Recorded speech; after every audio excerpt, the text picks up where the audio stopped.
Se cumplieron los primeros 45 días desde que se realizó el convenio entre México y Estados Unidos en materia migratoria y estaba planteado que a los 45 días habría una primera evaluación y después a los 90 días. Bueno, el día de ayer estuvo aquí Mike Pompeo, se entrevistó con nuestro secretario de Relaciones, Marcelo Ebrard, para hacer esa evaluación. ¿Qué podemos decir de eso? Pues en primer lugar lo que habíamos dicho desde antes, que la evaluación no tenía una métrica específica, es decir, en el convenio no se tenía los elementos fijos o acordados entre ambas partes de ver pues, cómo se iba a evaluar si estábamos cumpliendo o no. Esto es una evaluación que en realidad es muy arbitraria por parte de Estados Unidos, porque igual pueden decir con cualquier número, oigan, no, es insuficiente, o van bien.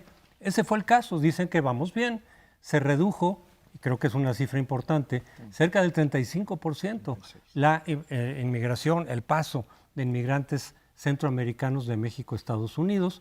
Quiere decir que hasta ahora las medidas tomadas en estos días están siendo eficaces. De todas maneras, el planteamiento aquí es, ¿qué va a pasar más adelante? Es decir, en cualquier momento los Estados Unidos pueden cambiar su criterio, pueden lo que ahora les pareció más o menos bien, les podría parecer eventualmente que no está tan bien.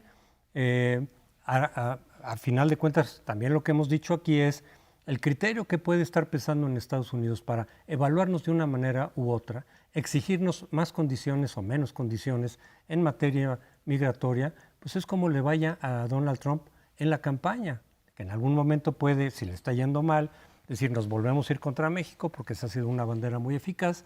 Entonces el problema es que aunque ahorita nos están diciendo, miren, van bien, se supone que en los próximos 45 días vendría una baja todavía más sensible en la inmigración, pero estamos sujetos a un criterio arbitrario por parte de Estados Unidos que puede ser utilizado en función de su campaña electoral, la de Trump, desde luego. Yo creo que tienes razón. La única métrica, porque en efecto en el acuerdo no hay métrica alguna, la única métrica es la conveniencia política de Donald Trump.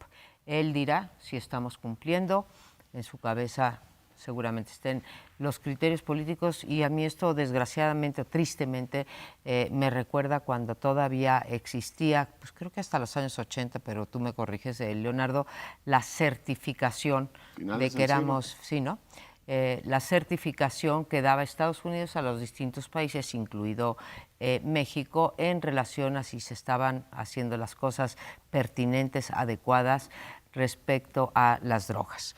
Entonces, ahora volvemos a ser un país certificable por Estados Unidos, que choca mucho con, en principio, con el nacionalismo que caracteriza al gobierno de Andrés Manuel López Obrador y, bueno, pues con la tradición de México de quererse separar, cuando menos discursivamente, que no en los hechos, de la política norteamericana.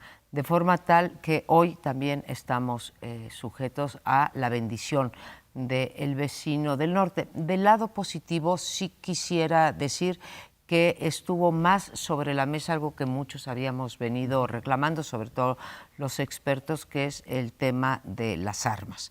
Se reconoce que hay un tema muy problemático. Hoy en la mañana Marcelo Ebrard informa un incremento grave en las armas y nos dice que no sé qué porcentaje, no lo recuerdo, de crímenes se cometen con, el ejército lo dice de hecho, con armas que provienen de Estados Unidos. Yo creo que eso es de celebrar, y si la Secretaría de Relaciones o el presidente López Obrador puede meter este tema en la agenda pública, será beneficioso para México.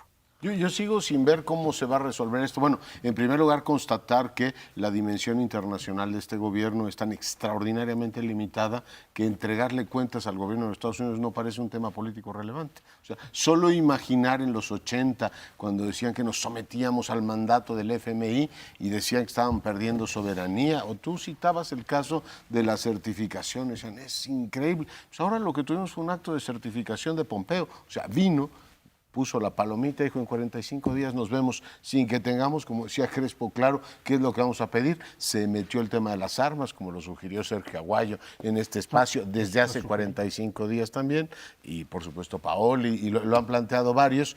Está el asunto de el dinero del Chapo. Se supone que van a hacer una comisión binacional para eso, pero no tenemos claro en 45 días qué es lo que va a ocurrir.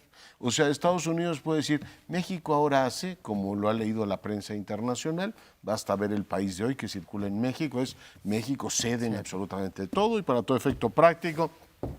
El muro lo constituimos nosotros y eso, para sorpresa mía, no es un tema que inquiete salvo a Porfirio Muñoz Ledo en las filas de la mayoría, que con gran interés escribe textos diciendo, a ver, señores, hace unos días el Parlamento Europeo se mostraba sorprendido y ni siquiera fue objeto de discusión en la mayoría que lo consideran normal. Pero por otro lado, por la inexistencia de una oposición que le diga al gobierno, oiga, ¿cómo que usted le rinde más cuentas a Pompeo y viene y certifica y aquí pues se supone que somos una república soberana? Pero me lo explico, como decía en el inicio, porque la dimensión internacional da igual que sea el canciller de la República el que vaya e interactúe con Bukele en El Salvador y no lo haga el presidente, igual que lo hizo en el G20. Okay. Claramente el jefe del Estado ha dicho, este tema no es relevante para mí, es un tema secundario, aunque me parece a mí que el tema de la soberanía pues es un asunto indelegable del presidente de la República y lo puede, en este caso, le puede pedir a Marcelo que lo administre, pero pues estamos abiertos. En 45 días puede ocurrir absolutamente lo que diga Trump. Yo quisiera puntualizar un poco esto de las armas, porque entre nosotros había habido alguna aclaración en el sentido, no cuando aparecíamos en pantalla, sino en la conversación que hacemos entre bloque y bloque, de que este era un asunto que Estados Unidos no podía prohibir porque tiene una disposición constitucional que autoriza a la compra y venta de armas, etcétera. Pero lo que me gustó de esta reunión, ya que ustedes han hablado de los asuntos negativos, es que se establece una comisión binacional, bilateral, para vigilar conjuntamente la entrada ilegal de armas de Estados Unidos a México. La entrada de armas a México proveniente de los Estados Unidos. Esto es lo que me parece porque es algo muy correcto. Es una relación bilateral muy importante que tiene problemas muy serios. Uno de los más serios es el de el tráfico de armas que viene ilegalmente a México. ¿Quién comete la ilegalidad? Pues es un asunto que habría que ver. ¿Cuál aduana es más porosa que la otra, etcétera? Pero si hay una vigilancia bilateral, se está sosteniendo una posición que creo que es bastante ortodoxa. También me gustó, aunque menos, yo hubiera preferido que todos los bienes que se encontraran, sobre todo si están en México, del Chapo, pues quedaran en México. Pero se estableció una comisión también bilateral para ver cómo se reparten los bienes que se le detecten al Chapo. Y es cierto, a Estados Unidos el narcotráfico capitaneado por el Chapo le causó problemas de distinto tipo, de salud, etcétera, ¿no? De delincuencia. Y en México, bueno, pues tuvimos muertos, heridos, entró en la enorme cauda de problemas que trae el narcotráfico para nuestro país y pues algo le debe corresponder. Esperemos que sea una distribución equitativa, si es que va a haber. Yo creo que desde luego que es de celebrar el hecho de que el asunto de las armas se ponga en la agenda bilateral, se platique, porque por mucho tiempo simplemente ha quedado fuera. La respuesta de Estados Unidos ha sido tradicionalmente, pues es un problema casi prácticamente interno, que a ustedes les afecta o no, bueno, pues ni modo, pero es un asunto interno. Entonces, por lo menos el que se tome en cuenta, decir, bueno, vamos a platicarlo y ojalá que de ahí salgan disposiciones para limitar ese tráfico de las armas a México, porque incluso cuando Calderón metió el tema, ¿no?, para combatir el narcotráfico, decía, sí, pero ustedes también tienen que modificar las leyes o mantener una ley que había habido ahí de restricción, es decir, la venta de ciertas armas a México, pues no lo tomaron en cuenta. Pero, por otro lado, otra vez el lado más cuestionable es que efectivamente se revive lo que dijo Leonardo, lo que tú dijiste, la certificación. Antes era de drogas. Y un avance que habíamos tenido con el gobierno de Fox es que se dejó de lado la certificación, que era algo que se veía pues, muy humillante, que se certificara cada determinado tiempo si estábamos haciendo lo correcto o no, a nosotros y a otros países latinoamericanos. Y eso quedó fuera con el gobierno de Fox. Ahora entra por este otro lado, digamos, una política de certificación en materia migratoria. Yo pregunto nada más, ¿qué lograron aparte de la declaración? Igual que en la primera, hace 45 días, dijeron, mostraron cierto interés por el tema del desarrollo en América Central. Yo vi una declaración de principios, no vi un equipo que vaya a trabajar, ni una legislación, y creo que nos quita, o digamos, perdemos de vista el foco del problema, que es México está conteniendo, cambió su política migratoria para cumplir con una orden literalmente de Donald Trump. Es el asunto, digo, lo demás no lo descalifico, pero me parece que es un complemento bastante menor, ¿no? Y insistir en lo que decías, la soberanía es algo indelegable por parte del presidente. Ahora, es sorprendente, por un lado nos dan esta cifra, como nos dan todas las mañaneras alguna cifra, donde se bajó o se redujo 36%, ¿no? ¿La podemos comprobar? ¿Cómo venía? No Sí, sé se puede si es comprobable o no esa cifra. Y en materia, lo que no sé si es honorable es, decir, bueno, estoy deteniendo a la estoy gente y deteniendo, regresándola. cuando lo que he pedido es que no detengan a los míos allá, ¿no? Y no los detengan de esa manera. Ahora, más allá de que sea comprobable la cifra, lo cierto es que el problema migratorio, y más si estamos conteniendo, lo seguimos teniendo. Es un problema ya de política interna. Hubo un reconocimiento, así abre hoy la mañanera. Incluso Marcelo Ebrard diciendo, pues no estábamos preparadas para este flujo migratorio que está llegando a este país. Y entonces estamos asumiendo un problema que en principio, digamos, no era nuestro, lo estamos haciendo y se vuelve no solamente de política exterior, sino fundamentalmente de política interna. ¿Qué vamos a hacer?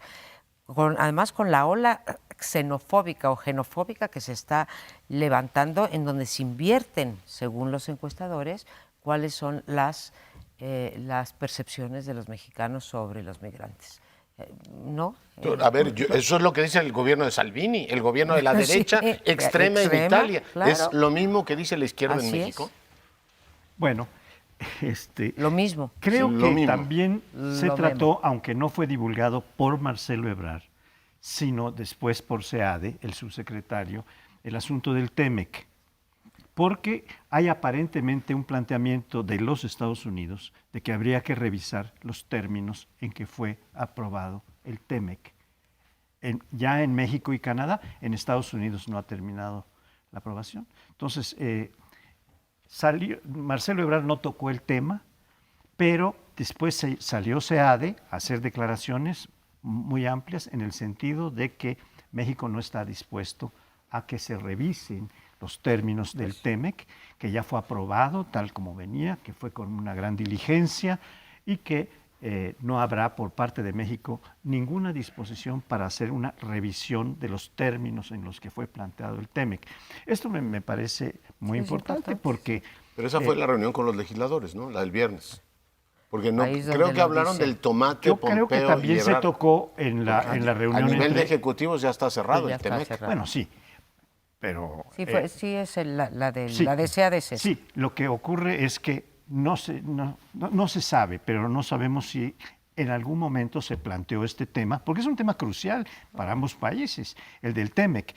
Y aunque se trata de una reunión entre oficiales del Ejecutivo, ¿no?, los dos cancilleres, pues hay un tema que está pendiente, del cual están colgando varias cosas que no se han resuelto. Entonces yo creo que se pudo haber tratado, aunque Marcelo Ebrard no salió a decir nada, el que salió a decirlo es efectivamente SEADE, Que estuvo reunido antes. en función... Es bueno que se reúnan cancilleres, ¿no? Que el Sí, diálogo haya vuelto claro. ya no con el yerno, sino el canciller con el Sí, canciller. son los más formales. Eso diría que es lo más positivo de esto. Sí, aunque desde luego es un factor de incertidumbre lo que pase con el TEMEC todavía, pero volviendo, digamos, a las dificultades que va a enfrentar México, ¿para qué hacer con tantos, con los inmigrantes? Estamos frenándolos frente a Estados Unidos, sí, se quedan aquí. Y desde luego que las encuestas reflejan que una gran cantidad de gente rechaza eso. Pero viene también lo que pasó los días anteriores de decisión de Estados Unidos, decir, quienes entren por México de los centroamericanos ya no podrá pedir el asilo. El asilo. Y entonces, ¿qué pasa? Así es. Se quedan todos aquí. ¿Cómo lo vamos a administrar? ¿Cómo les vamos a dar los servicios que nos hemos comprometido? Es un gran punto. Entonces ese asunto se complica todavía más. Por un lado son señales positivas, pero por otro lado se nos está complicando el panorama. ¿Qué pasaría, Crespo, si sometiera a consulta popular Andrés Manuel López Obrador esta política de contención a los centroamericanos? Pues buena pregunta, pero se nos termina el tiempo. Regresamos al siguiente segmento. Vamos a regresar al tema de la disputa del periodo electoral para el que fue, del periodo de gobierno para el que fue electo el gobernador de Baja California. Vamos a regresar porque ya lo tratamos en otro programa anterior, pero han surgido nuevas posiciones, nuevos posicionamientos, nuevas ideas al respecto de su impugnación, de la impugnación de esta decisión, que hace un Congreso que está de salida, en donde Morena, que es el partido triunfador en la elección de gobernador, y también porque arrasó también en materia de parlamento, de Congreso local, pero la decisión fue tomada por el viejo Congreso que está la legislatura que está concluyendo, donde Morena tenía solo tres diputados. De tal manera que es una decisión que está tomada fundamentalmente con los votos del PRI y del PAN, con las curules del PRI y del PAN. Esto, por un lado, ha traído una gran discusión. Hubo quien planteó la desaparición de poderes, lo cual es imposible porque los poderes desaparecen cuando se han constituido y cuando se han constituido y han empezado a ejercerse. Y entonces se dice, no hay poderes. Está viendo, el Senado tiene esta posibilidad de decir cuándo ha desaparecido un poder del Estado. Pero ahora hemos encontrado, por ejemplo, en la Secretaría de Gobernación, habíamos comentado en el programa anterior, el subsecretario de Gobierno había dicho que esto era perfectamente legal, que en la boleta no decía por cuánto tiempo se ha electo, que es una barbaridad jurídica, porque constitucionalmente todas las elecciones se están definiendo en la Constitución y en las leyes. En la Constitución nacional, si son elecciones nacionales, o en las constituciones locales, si son elecciones, y en las leyes electorales respectivas. No tiene que venir en la boleta. Después salió, y este es uno de los datos recientes, la secretaria de Gobernación, que acaba de retirarse hace pocos meses de ser ministra de la Suprema Corte de Justicia, para decir que desde su punto de vista como exministra de la Suprema Corte es que ese fue un acto inconstitucional, pero que como secretaria de Gobernación tenía que guardar una posición de prudencia y no se iba a pronunciar, que dejaba a las instancias que están responsables del tema. Ahora, yo creo que es muy difícil o imposible quitarse una gorra y ponerse otra para hacer declaraciones. Cuando se es titular de un poder, como es el Poder Ejecutivo, el ministro del Interior nada menos, que es el que tiene trato con las entidades, pues por supuesto que no se puede cambiar la gorra. Y no puede decir, ahora estoy hablando en términos personales. No, pues eso hágalo después, cuando usted termine. Ahorita está usted como secretaria de Gobernación y en esa calidad se le está entrevistando. Ha sido escandaloso para mí. O sea, y se lo pregunté directamente, perdón que me autocite, que es horrible, pero se lo pregunté directamente a Olga Sánchez Cordero, diciendo, a ver, ¿cómo es posible que no diga la secretaria de Gobernación que esto es una barbaridad? Y me dijo, no, es que hay que mantener los equilibrios republicanos. Mi sorpresa viene, me parece perfecto que diga eso una secretaria de Gobernación, pero cuando tienes un presidente que arremete contra la Suprema Corte, los órganos autónomos, le ordena al fiscal general hasta quién debe ser su abogado, resulta que ahí sí son escrupulosos en el tema de las formas con Baja California. Sorpresa en ambos casos. Le pregunto, perdón por volverme a citar, pero es que estoy atónito de ver lo que ocurre en este país, al secretario general de Gobierno, el muy conocido por todos, Amador Rodríguez Lozano, que recuerda al PRI, al Verde de otra época, ahora viene de la mano de la 4T, diciendo, no, es que la secretaria de Gobernación no entiende. Y no entiende la secretaria, eso dijo, no entiende. Y tampoco entiende la Comisión Permanente, y todos los partidos les dijeron eso, porque el tema es un asunto de soberanía baja californiana. Yo creía, Paoli, que ya había oído todo en mi vida, pero se ve que todavía me queda mucho por oír, y esto me resulta escandaloso. Me da enorme gusto verte indignado. Yo estoy igual que tú, indignada, y todavía realmente no sé qué es lo que va a ocurrir. Tengo así como la esperanza de que si esto llega a la Suprema Corte de Justicia vaya para atrás, porque en efecto hay tres cuando menos sentencias en donde en otras ocasiones, recuerdo ahorita una, la de Chiapas, que quisieron alargar los periodos de los legisladores y de los ayuntamientos, y la Suprema Corte de Justicia dijo que eso era simplemente inconstitucional. Celebro que la Comisión Permanente haya dicho también en un largo escrito que es inconstitucional, citando a partir del artículo 41, pero después varios otros, en donde demuestra de manera patente que esto es una violación flagrante a la Constitución. Con todo, aparentemente, pues sigue, y a mí lo que me sorprende, por un lado, son las contradicciones entre los integrantes del gobierno, que, como tú dices, a la menor provocación descalifican a todas las instituciones de este país, y en este caso han decidido mantener un imprudente, desde mi punto de vista, un imprudente silencio. Y a Andrés Manuel López Obrador se le ha preguntado varias veces, y varias veces en la mañanera ha dicho: eso no me corresponde a mí. Mi opinión es sí. Sí le corresponde al titular del Ejecutivo, aunque fuese, si no por responsabilidad política o por vocación democrática, le corresponde porque él tiene la facultad para interponer una acción de inconstitucionalidad a través de su consejero jurídico contra leyes como esta que acaba de pasar. Ojalá y este atropello a la democracia no siga ocurriendo. Bueno, pero, yo creo no que... se consuma. Perdón, tú vas, Sí, perdón, disculpa. Precisamente por eso surgió un poco la duda de decir, ¿cómo se le ocurre al gobernador y a la gente de Baja California llevar a cabo esta intentona? Sí, por muchos puntos de vista claramente va a fracasar, eso es lo que suponemos, se lo va a echar abajo la Corte porque es inconstitucional. Entonces viene la sospecha natural de decir, igual y tiene el aval de arriba, así sea como para ver qué está pasando, como una prueba, a ver cuál es la reacción de la opinión pública. Es de la sospecha, y la forma de disipar completamente esa sospecha de que pudiera haber un aval desde arriba, tanto más cuando Jacob Polemski, como presidenta del partido oficial a nivel nacional, le da el espaldarazo al Congreso. La forma de disipar esa duda era una condena contundente de parte del Ejecutivo. No vino de parte de López Obrador, que más bien evadió también con un argumento de decir, yo no me meto, me meteré en todo lo demás, pero en esto no. Y entonces estábamos viendo qué pasaba en Gobernación. Si el propio subsecretario, aunque diga que a título personal, que de nueva cuenta eso no, a esos niveles decir, no, lo que tú digas, tú eres el subsecretario de Gobernación, le da el aval, porque él además estuvo involucrado, fue acusado por el líder del Congreso de Baja California, de el subsecretario Ricardo Peralta haber intentado meses atrás soborno a los diputados de Baja California. Entonces él está involucrado en el tema y le da el aval desde la Subsecretaría de Gobernación. Y luego la posición de la secretaria de decir, mi postura personal es esta, pero a final de cuentas la postura institucional fue, respetamos lo que se haya pasado en Baja California. Yo quisiera solamente decir una cosa más. Si esto se echa para abajo en la Corte como suponemos, pero habría quizá alguna implicación legal de decir, ¿qué pasó ahí? ¿Hubo soborno? ¿No lo hubo?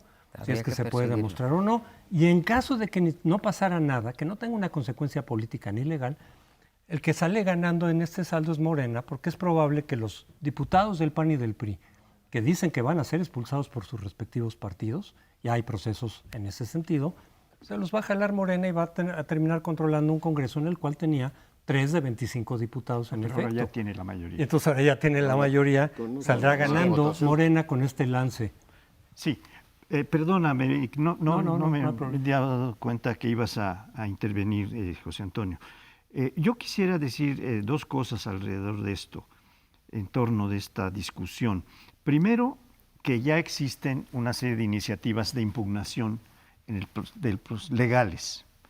Va a ser una iniciativa de plantear por parte de los diputados, porque esto lo habíamos discutido y tú nos decías, María Amparo, con razón, que no tiene un tercio la oposición, pero ahora resulta que hay una cantidad enorme de diputados. En senadores sí. Sí, en senadores sí, pero en diputados, que es lo que tú habías dicho que no tenía, y tienes razón, pero ahora hay una cantidad de diputados de Morena, encabezados entre otros por Tatiana Cloutier y eso que abiertamente lo han dicho, que están dispuestos a firmar para constituir el tercio o más del tercio para pedir la acción de inconstitucionalidad. Hay otras vías. En cuanto a la acción del presidente o las declaraciones del presidente de que no corresponde a él, bueno, primero le corresponde porque cuando toma protesta cualquier presidente y gobernador también, protesta cumplir y hacer cumplir, no solo cumplir, sino hacer cumplir con la Constitución de la República. Y esta es una obligación, además de la que ya invocaba, que es más sustantiva la que invocaba María Amparo. Pero este tipo viene a reafirmar que sí tiene una posibilidad de intervenir. Para mí lo peor de todo esto, digo, no sé cómo va a terminar, pero lo peor son dos enseñanzas. Decía el presidente con sorna, si los partidos que votaron por eso son los que ahora se quejan. O sea, me recuerda al Congreso del Estado de México bajo Montiel. O sea, el PAN y el PRI votaron por esta monstruosidad. Y dices, si la 4T va a circular por esa avenida de comprar diputados al estilo Congreso del Estado de México, Dios nos libre, y que el viejo PRI regrese bajo con el manto de la 4T y con cosas así como usando las leyes en el margen, que me recordó mucho Emilio Choaifet en la argumentación. O sea, uso la ley para imponer algo que es completamente contrario al espíritu constitucional. Se llama fraude a la ley. Son verdaderamente dos fantasmas que yo creía que estaban desterrados, pero regresan ahora legitimados por una 4T. Y hay que recordarle al gobernador Bonilla que él fue electo por el 33% de la gente, ¿eh? O sea, tampoco crea que tiene un mandato como a partir de ahí decidirlo. O sea, creo que es urgente que el Congreso Federal y el gobierno que se mete, el presidente no tiene ningún empacho en anunciar lo que va a hacer el SAT. Sí. El viernes dijo que el SAT iba a investigar a un expresidente. Entonces, esa autonomía no le preocupa, pero la de Baja California la respeta puntualmente. En fin, sí me parece que son señales poco alentadoras. Sí, muy poco alentadoras, no solamente el silencio del titular del Ejecutivo. No se le pide que pues, él decida, él no tiene la facultad de decidir, sí, esa es la facultad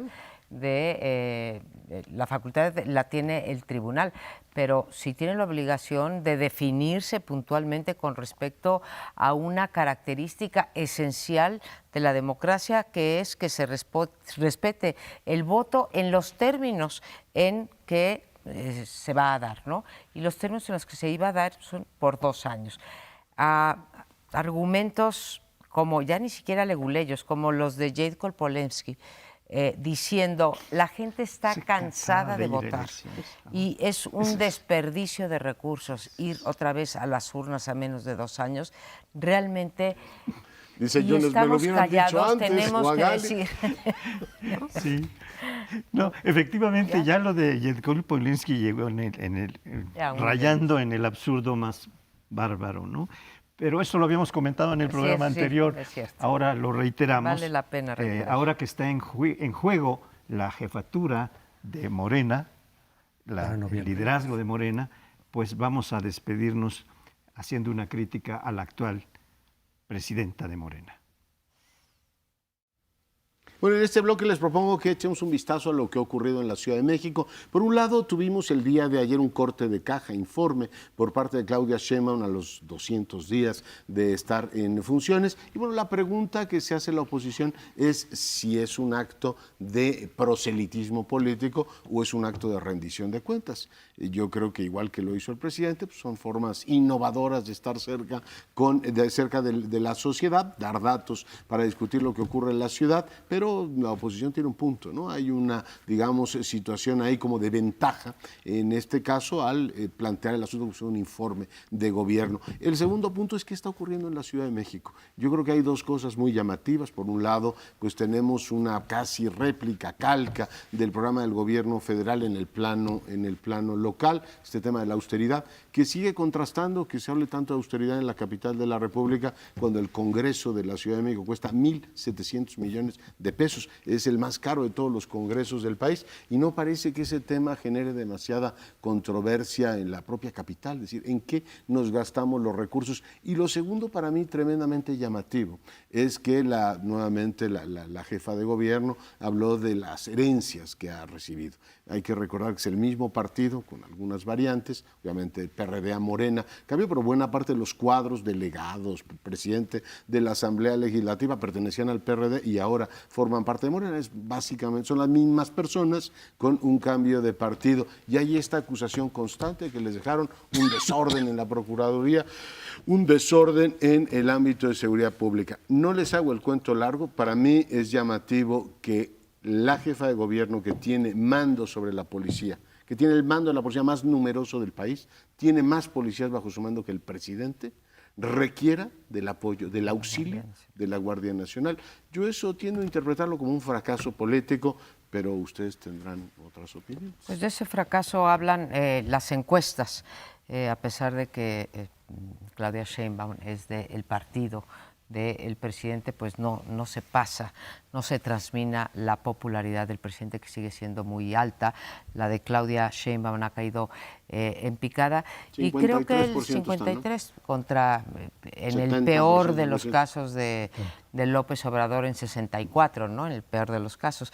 Entonces, se parecen todos, salvo en la popularidad, para desgracia de la propia jefa de gobierno, y es que sí creo que no tiene personalidad propia el gobierno de la Ciudad de México. Es una calca en forma y contenido del gobierno federal, del gobierno de la República, pero claro, cuando cambias al personaje, ¿sí?, se te cambia también la forma y el fondo. ¿Por qué digo que es una copia? Pues se da también un informe a destiempo, digamos, o fuera de los usos y costumbres de la política mexicana. No hay una mañanera, pero hay una comunicación constante con los ciudadanos. La política en términos de seguridad es la misma que se tiene en el caso de la Federación, y así me podría ir caso por caso. La austeridad que se ha impuesto también es la misma, y los resultados, pues desgraciadamente, también son los mismos, ¿sí? De la misma manera que López Obrador no ha podido contener la violencia, y creo que es demasiado pronto para pedirla, en el caso de la Ciudad de México, pues todavía es mucho peor. Todos los días escuchamos algún nuevo secuestro express. El sábado mismo en mi oficina a un compañero mío de trabajo, a mi director de litigio estratégico, pues lo secuestraron, ¿no? Entonces todos los días estamos escuchando. El crecimiento tampoco ha dado rendimientos, los problemas de población, de agua, etcétera, tampoco. Entonces creo que fue prematuro, pensando pragmáticamente, incluso como Claudia Sheinbaum, yo hubiese pospuesto un poco el informe para ver si podía dar unos pocos mejores resultados, ¿no? Bueno, yo creo que este informe se rinde, como fue expresado, a los 200 días de gobierno, cuando está marcado que esto se tiene derecho y obligación de hacer el 17 de septiembre, que es el día en que se cumple el primer año de gobierno, así como el 1 de septiembre el informe presidencial, el informe de la ciudad o del gobierno de la ciudad es el 17 de septiembre. No está tan lejos.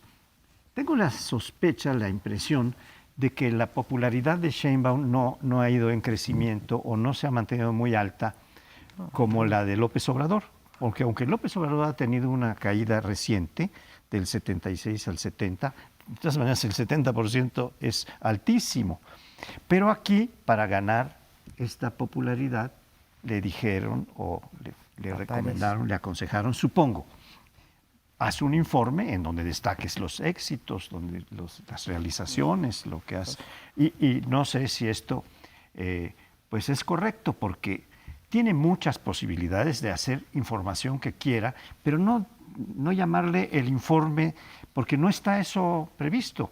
Ella tiene que los gobernantes tienen que someterse a lo que establecen las leyes. En un régimen democrático se vive en facultades expresas, es decir, los gobernantes pueden hacer lo que las leyes le autorizan, y lo que la ley le autoriza es el informe el 17 de septiembre, que se cumple su primer año de gobierno, y no ahora. Entonces la oposición, con toda razón, creo yo, dice, bueno, ¿por qué estás haciendo propaganda utilizando esta figura de informe? Podría hacerlo de cualquier manera. ¿Para qué toma la figura de informe? Esa es la que yo me cuestionaría. Sí, seguramente vamos a tener 2 informes al año, tanto de la presidencia como de que en la capital, y a lo mejor en otros estados gobernados por Morena siguen esa pauta. Pero en todo caso, este recurso de decir, me están entregando una cosa totalmente desastrosa, que funciona muy bien hasta ahora en el gobierno federal, porque a nivel federal quien gobernó fue PRI y PAN. Pero aquí no es tan claro porque efectivamente desde el 97 llegó el PRD, lo que representa la otra alternativa que no era ni PRI ni PAN, es PRD. Y por eso cuando Morena surgió a la vida ya legal en 2015 y ganó algunas posiciones aquí en la capital, muchos analistas preguntaban y decían, bueno, vamos a ver cómo gobierna Morena, un nuevo partido. Bueno, pues son los mismos. Muchísimos de quienes están ocupando cargos ya estuvieron de una u otra manera a través del PRD, y es el caso de la misma Claudia Sheinbaum, que estuvo en el gabinete del Distrito Federal. Entonces, ¿por qué habría que esperar un cambio tan dramático? En todo caso, ha sido la izquierda la que ha gobernado en México, en la Ciudad de México, desde el 97, incluso con hegemonía. O sea, no solamente que ha tenido una mayoría, sino una hegemonía que, a pesar de que los resultados no fueron tan espectaculares como también en su momento se presentaron, de decir, viene la izquierda, va a ser otra cosa completamente distinta, y resulta que hay muchísimas cosas. Aquí hemos hablado mucho de corrupción, en los bienes inmuebles, las policías, que a final de cuentas tampoco es que sean lo más transparente del mundo. Pero sí creo que en la cuestión de seguridad se le está saliendo del control a Claudia Sheinbaum. ¿Por qué? Porque ella misma había dicho que no iba a recurrirse a la Guardia Nacional. Incluso las demarcaciones que se habían anunciado para la Guardia Nacional en materia de seguridad, que no eran las 300, sino 260 o algo así, 64 o algo así, que corresponden con las 300 distritos electorales, pero o sea, las de la zona capitalina y conurbada, esas no están tomándose en cuenta porque no vendrá la Guardia Nacional. Y resulta que ahora sí echan mano de la Guardia Nacional. Es llamativo. Me hacía ver buen día que el argumento del pasado funciona muy bien. 80% de la gente en la encuesta que publicó con motivo precisamente de estos 200 días sigue creyendo este argumento, a pesar de que Martín del Campo fuera subtesorero del gobierno de López Obrador y ahora presida la Asamblea, y le puedes echar un vistazo a la nómina de alcaldes y pues los gobernaron por Morena y ahora gobiernan por otra, incluido el muy recordado Chiguil, Víctor Hugo Román. En fin, no me pongo a citar todos porque desde la secretaria de gobierno que participó en el gobierno de Mancera, todos han pertenecido al mismo grupo gobernante. Lo que es terrible es que en materia de seguridad nos habían dicho desde la administración López Obrador que esta ciudad era inmune al crimen organizado porque aquí teníamos política social. Aquí se atendía la delincuencia desde sus causas. Yo ironizaba, decía, bueno, la sucursal del paraíso, esta que es Iztapalapa y del otro lado Ecatepec, pues resulta que son las dos, una de la Ciudad de México y otra del Estado de México, donde más delincuencia. Yo digo, ¿y de qué sirve que estén derramando millones de pesos? Alguna utilidad tendrá en el ámbito social, pero eso no contiene la delincuencia. O sea, el modelo de la Ciudad de México era gastemos mucho en política social, dejemos incluso de pavimentar calles, de comprar carros del metro, hay que atender a la gente, y era utilizado como un ejemplo a nivel nacional de que invertir en esto, que es la tesis del presidente, invertir en temas sociales, te inhibe la violencia. Pues ahora resulta que nos encontramos con que la capital de la República tiene que reconocer que requiere de intervención federal, es decir, los militares van a entrar a patrullar Chapultepec porque la policía capitalina, que subrayo tiene más de 80,000 elementos, más de 80,000 elementos, no puede con el paquete. Yo me había quedado en 60,000, ya son 80,000 elementos sí, por la suma esta de la bancaria. Bueno, pues con 80,000 tiene este fenómeno que quizás sea el problema fundamental en la Ciudad de México, pero si uno revisa el informe, tampoco quiero insistir, hay mucho que, digamos, que presumir en términos ni de inversión, ni del crecimiento del empleo, ni en materia de los problemas fundamentales de una urbe como es la Ciudad de México, que sería pues salud, lo que depende de ella de salud, agua, educación, etcétera, que da por tierra, como bien dices tú, la tesis general de que una vez que solucionas por la vía de programas sociales, en este caso por la vía de entrega de recursos directos y en efectivo, vas a quitarle esa base a la delincuencia.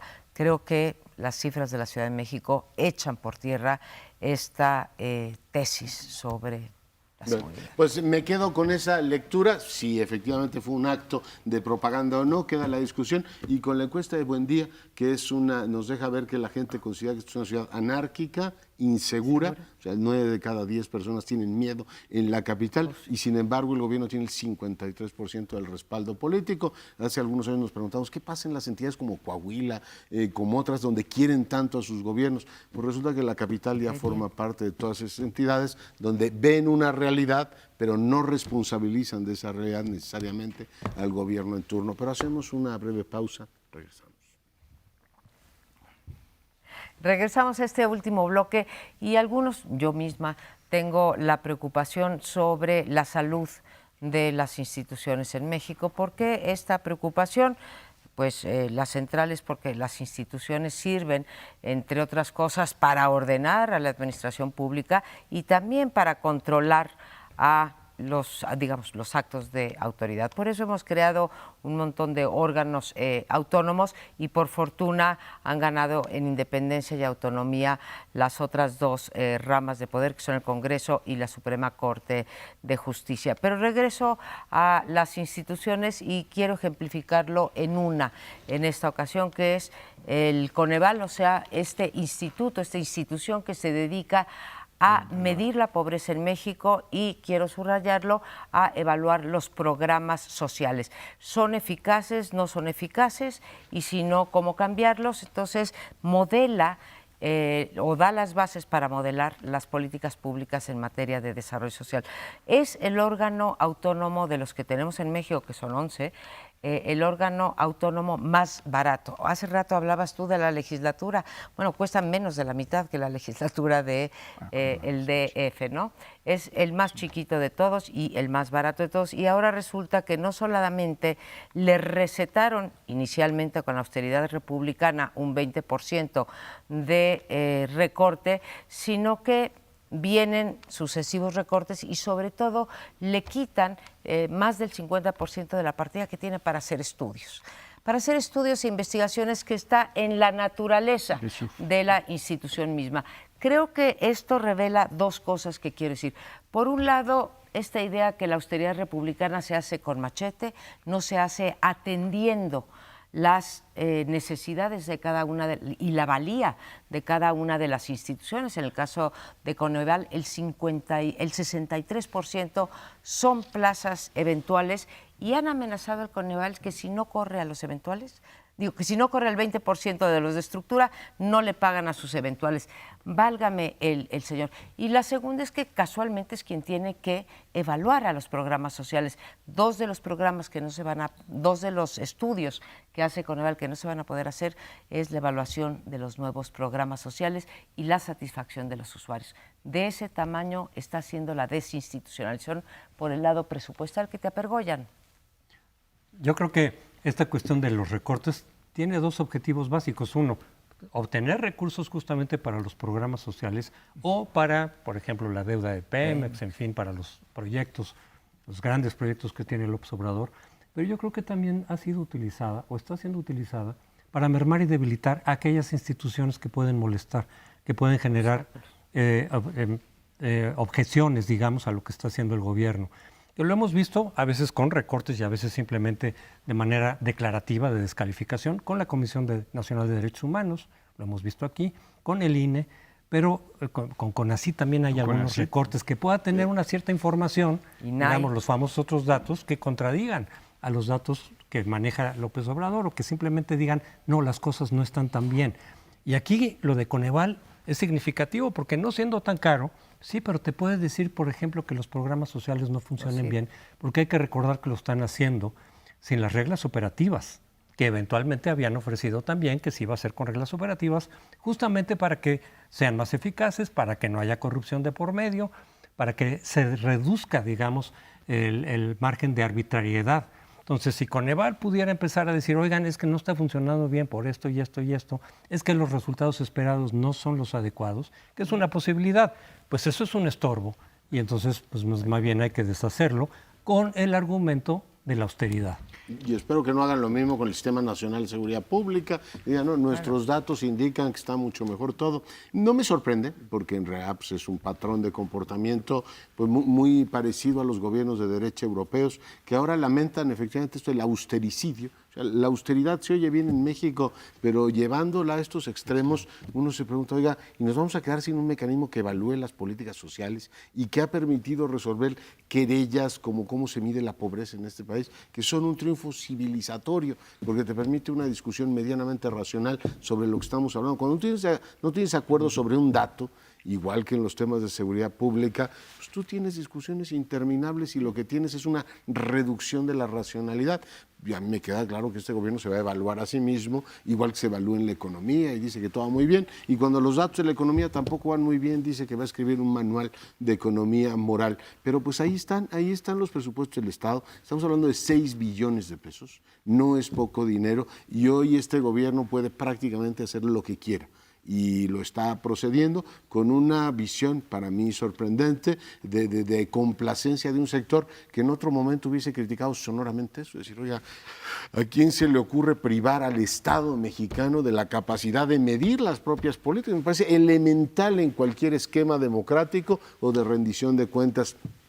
Un silencio casi cómplice. Por tanto, ahora lo podrán hacer, pero el empobrecimiento institucional no solamente te habla de un deterioro de de la calidad de la democracia, la forma de discutir el país se va a convertir en una especie de diálogo como los partidos de fútbol. No me importa cuál ha sido el desempeño de mi equipo, pensemos en las Chivas o en los Pumas, yo le sigo yendo a mi equipo. ¿Por qué no me interesa lo que digan los datos? Porque tampoco va a haber datos. Yo creo que aquí sí tenemos un desquiciamiento de la lógica misma de la conversación nacional que también me resulta, hoy estoy muy sorprendido. Preocupante. Bueno, bastante, casi atolondrado por eso, diría. Yo quisiera reiterar mi coincidencia con Rolando Cordera, que ha dicho que está bien estar impulsando la austeridad, pero que hay que hacerlo con cuidado y hay que hacerlo en forma adecuada. Y usando la metáfora que ya refería María Amparo de cortar con machete, está contrapuesta contra hacer los recortes con bisturí, es decir, bien dirigidos y que no causen más daño que el bien que van a producir estos ingresos o estos recursos.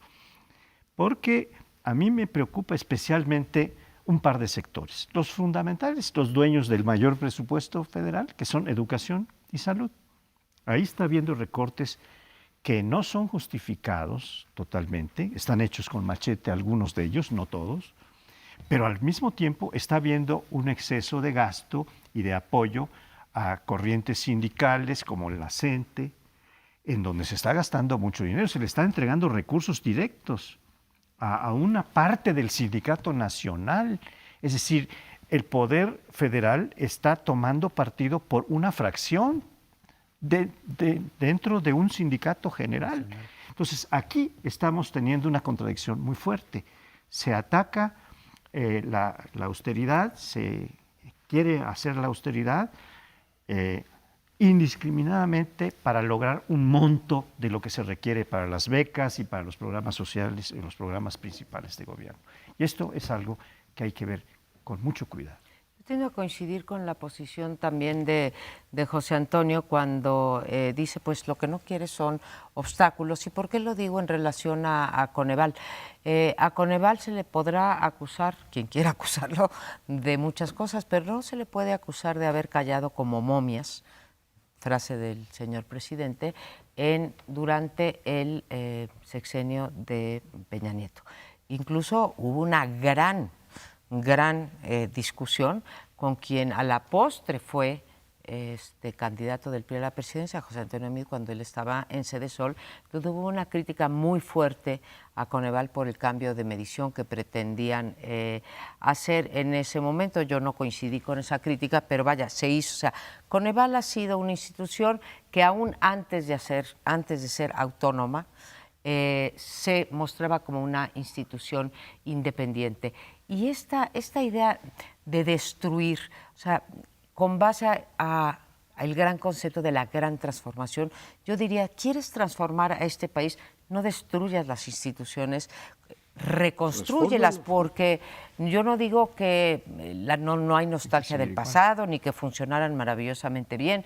Muchas están gruesas, están gordas, hay que reformarlas, pero no destruirlas. Son instituciones que son pilares de la democracia. Es que en una concepción reformista sería mejorar las instituciones, quitar lo que está estorbando, limpiarlas de corrupción, castigar la corrupción y mejorar las instituciones. Pero aquí hay una percepción revolucionaria. Entonces, hay varias voces del obradorismo. Hoy mismo un artículo, por ejemplo, de Ricardo Monreal, en donde dice, señores, es que estamos transformando de raíz todo, tenemos que desbrozar primero. Sí. Incluso se ha utilizado la idea de que primero hay que romper con machete para luego meter el bisturí. Entonces, esta idea de decir, destrozar todo lo del pasado porque estaba corrupto, estaba mal, y que de ahí surja la nueva sociedad dorada. Pues sí, pero hemos visto en la historia que muchas veces se quedan en la primera etapa, la de la destrucción. Tienen mucho trabajo, o sea, ¿por qué tienen que deshacer el Coneval? Pueden construir una fiscalía que funciona, pueden hacer que el órgano que administra las carreteras funcione, pueden mejorar hospitales, o sea, trabajo para transformar este país tienen para dar y regalar y para edificar nuevas instituciones. No veo por qué una edificada en el rigor o recortarle dinero al INEGI. Hoy sale publicado en Reforma que no han cumplido los, digamos, requerimientos de transparencia. O sea, trabajo hay mucho para transformar y regenerar este país. No veo por qué eso tenga que ser o tenga que pasar por destruir lo que hay. Bueno, pues nosotros haremos lo que podamos desde este foro libre de expresión y nos vemos el próximo lunes a la misma hora, a las 10 de la noche aquí en Canal 11.